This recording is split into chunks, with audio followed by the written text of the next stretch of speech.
Tim Henson is a modern day guitar hero.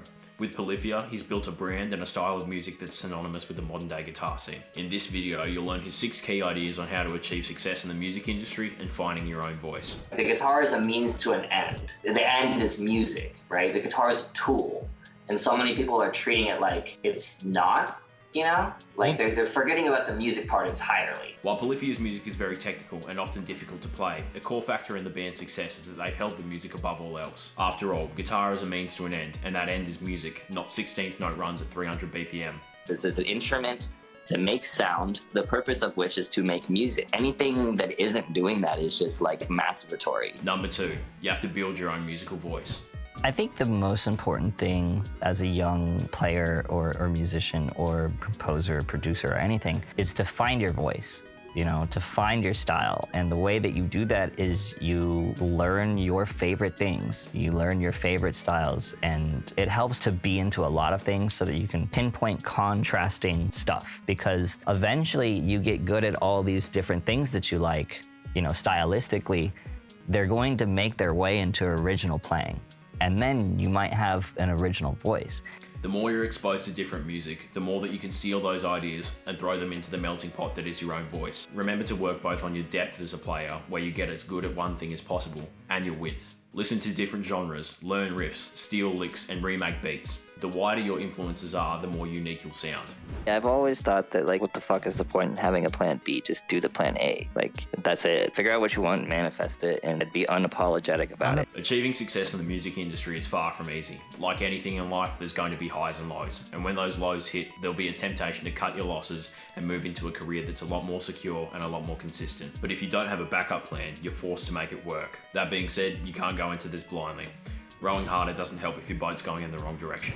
Figure out what you're trying to achieve, how you'll get there, and then take action. There's so many times where I write beyond my current capability.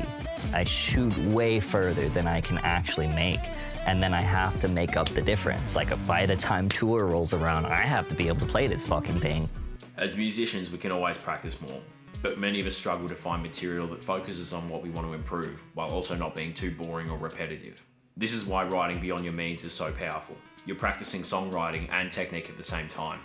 Since you wrote the material, you're practicing to be a better version of you. Number 5, learn the rules, then break them.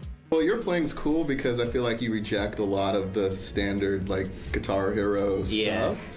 But I can tell that, like, at some point, there was some... Oh, absolutely. You know, yeah, I started on, you know, like, playing the things that my dad, like, showed me, because that's what I fell in love with, like Hendrix and, like, Black Sabbath. And then from there, like, just finding your own shit to apply all those things to, and then you can still see those traces of, like, stereotypical guitar tropes. A lot of it was, like, rejecting it, you know. It's like, oh, I don't think I should do, like, big bends like that, because it's gonna sound like that era, you know, like the boomerish sound. There are countless rules in music, whether it's music theory itself or certain stylistic choices in genres.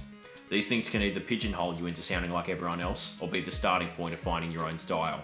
You can choose to be a derivative of someone else, or take what they've done and make it your own. Tim has done this extensively with Polyphia. Both OD and GOAT came from reconstructing some of his favourite beats. Champions by Kanye West and Breakfast by Jaden Smith, respectively. You can also hear plenty of Hendrix in his playing, especially in The Worst, from his Timmy Hendrix era. Hello, my name is Timmy Hendrix. It's a great starting point to obsess over every nuance and learn every note of your favourite music, but don't let your influences define you. We're all standing on the shoulders of giants, but if you want to write music that someday someone else will obsess over, you have to bring something new to the table. Number 6, get good, then write. We were playing the fastest we've ever played when we were 16. And eventually over time, it just, you know, like, became less about how fast we can play and more about, like, how cool we can make music. So the songwriting reigns supreme to, like, the skill, I would imagine. Yes, yeah. If you aren't happy with your creative output, you should work on mastering the instrument and technical skills.